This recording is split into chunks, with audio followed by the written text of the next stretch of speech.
ఇక దేశ రాజధాని ఢిల్లీలో భారీ ఎన్కౌంటర్ జరిగింది. ఈ తెల్లవారుజామున 2:30 గంటల ప్రాంతంలో జరిగిన కాల్పుల్లో బీహార్కు చెందిన 4 గ్యాంగ్స్టర్స్ హతమయ్యారు.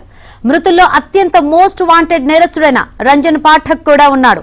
ఢిల్లీలో ఈ ముఠా కదలికలపై నిఘా వర్గాలు అందించిన సమాచారంతో ఢిల్లీ క్రైమ్ బ్రాంచ్ పోలీసులు, బీహార్ పోలీసులు సంయుక్తంగా ఈ ఆపరేషన్ చేపట్టారు.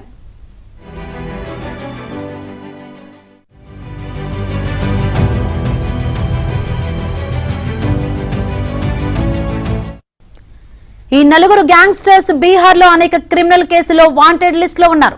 సిగ్మా అండ్ కంపెనీ పేరుతో చెలరేగుతున్న ఈ ముఠాకు రంజన్ పాఠక్ లీడర్ గా ఉన్నాడు. బీహార్ ఎన్నికలకు ముందు ఈ 4 పెద్ద కుట్రకు ప్రణాళిక వేస్తున్నట్లు వార్తలు వచ్చాయి.